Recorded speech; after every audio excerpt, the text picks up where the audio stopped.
Hello guys, welcome to my another blog. তো আজকের ব্লগটা আমি এখান থেকেই শুরু করছি। তো বাবার সাথে গিয়েছিলাম একটু শপিং করতে। তো কি শপিং করেছি অবশ্যই অন্য কোনো একটা ভিডিওতে তোমাদেরকে দেখাবো।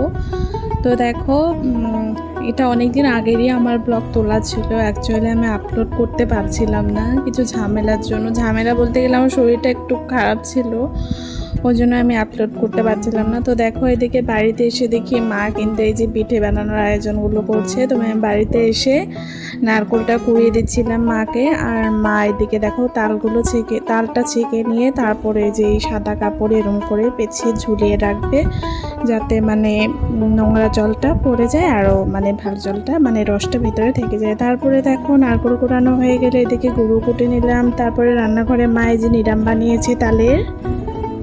তারপরে গাইস দেখো, এই যে এটা কি হবে, তেলের পিঠা বানানো হবে। তারপরে এটা দিয়ে হবে নারকেলের বড়া, তারপরে এটা কলার বড়া। তো দেখো গাইস, দেখে মালপোয়া হচ্ছে, তারপরে এদিকে কলার বড়া হচ্ছে। তো সত্যি খুব ভালো লেগেছে খেয়ে এগুলো। তো আজকের ব্লগটা আমি এই অবধি রাখলাম। তোমরা অবশ্যই লাইক, কমেন্ট, শেয়ার অ্যান্ড সাবস্ক্রাইবটা করে দিও গাইস। টাটা।